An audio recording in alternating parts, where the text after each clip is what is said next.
You know this fairy tale in which the Wicked Witch asks the mirror if she's the prettiest one in the world? I used to think it only existed in books, until I came across something truly mysterious and very strange myself. My name is Dakota, and I'm 15 years old, the same age when you realize that childhood is behind you.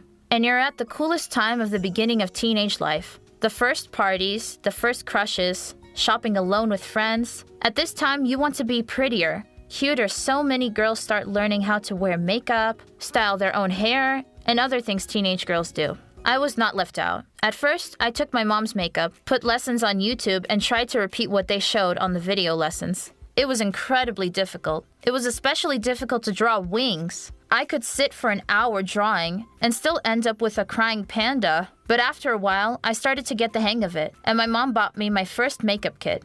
I was very happy. Beautiful shimmering eyeshadow, bright lip gloss, and crazy gentle blush. My mom told me not to get addicted to makeup and makeup on my days off from school. The days went by. Vacations were coming, and I went with my friends to the bookstore. Our teacher asked us to read a couple of stories while we were on vacation. We had fun planning the day and went in to search.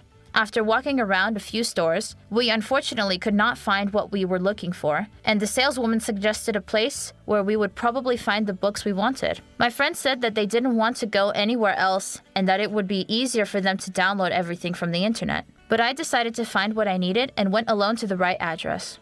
After half an hour, an old shabby building stood in front of me, on the first floor with a bookstore. I went inside as if I was in another world. All around was half darkness, and the shelves were literally full of books. There were books not only on the shelves, but also on the chairs, in cabinets, and even on the floor.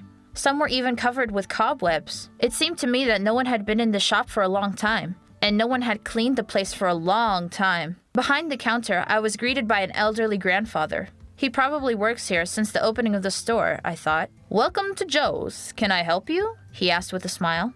"Hello, I need 2 books by Theodore Dreiser, Financer and American Tragedy. If you do not have these books, then I'll go." I was ready for the answer that there were no such books available, but then I heard, "Dreiser? Of course there is. It's a great choice. Alas, young people aren't reading it now. It's a classic. It's a masterpiece." The man said something going into the depths of the room and the darkness. It was not visible. While he was looking for books, I looked around, and an unusual beautiful mirror, carefully placed in one of the shelves, caught my attention. It was the most beautiful mirror I had ever seen. It was painted with incredibly beautiful patterns and had a thin handle decorated with colorful stones. I was enchanted. At that moment, the salesman came up and, seeing how I was looking at the mirror, offered to buy it back.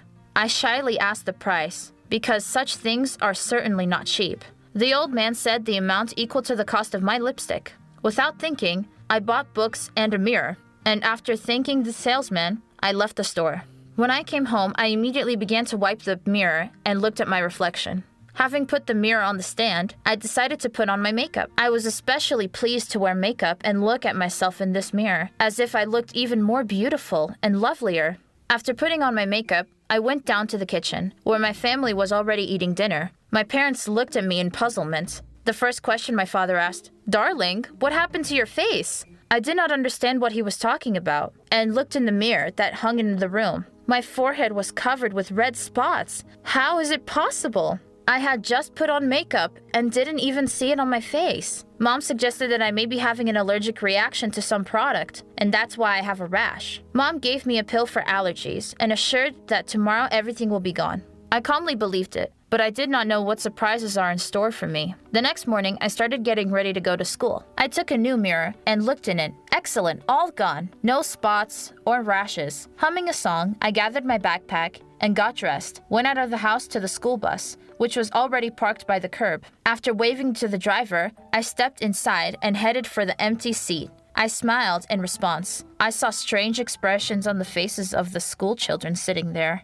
Some of them crinkled their eyes, some of them giggled, and some turned away from me. What on earth is going on? I sat down next to my classmate Tom. He also acted strange, as if my sight frightened him. "Hi, Tom. Why do you look like you've seen a frog?" "A frog would look better," he said squeamishly, and moved away from me. Only after these words I realized that something was wrong with my face. Frantically, I turned on the camera on my phone and saw...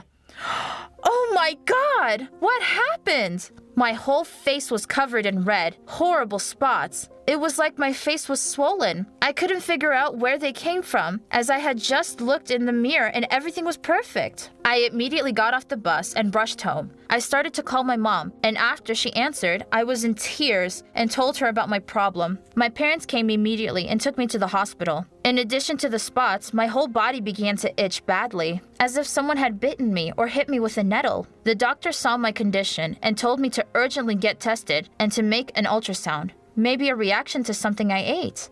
They gave me an injection, took some tests, and a couple of hours later, the doctor came with the results. You are absolutely healthy. Tests were normal. No dangerous substance or bites. No poisoning. Nothing. I don't even know what gave you such a terrible rash. Tell me, what have you been doing for the last 2 or 3 days? What did you eat? I started to talk about everything that was going on, but I couldn't remember anything strange. The doctor said that I had to be kept under observation, and if there was no rash tomorrow, I could be discharged. The night at the hospital passed quickly. In the morning, I was tested again, and again, everything was perfect. The rash on my face was gone, as if it had never happened. Very strange. So strange that I became afraid for myself. I was discharged, and we went home. My mother said it would be better if I stayed home for a while. I was in my room and took out a book. I sneezed, and as soon as I opened it, the dust from the pages got right onto my nose. God, how many years have these books been lying around before I bought them? I sneezed again and again. Could it be allergies again? I held the mirror up to my face, and right in front of my eyes, I saw my face becoming blotchy again. I looked at myself in horror, and at that very moment, my reflection looked back at me. Ah! I threw the mirror straight to the floor and screamed as hard as I could. What the hell was that? What the hell was that? Suddenly, I felt a rush of fever and then sweat, and it was gone. I ran to the mirror that hung in the bathroom and was surprised to see a completely clean face without any spots and rashes. Something told me that there was some connection with the mirror. A mystery. That's all. I began to pick up the shards from the floor, and the inscription on the handle of the small print appeared to me. A reflection you will never forget. I frantically gathered up what was left of this truly magical mirror and threw it away without any regrets. I'm not setting foot in any more vintage thrift stores. If you liked the video, then leave it a like and comment down below. And don't forget to subscribe.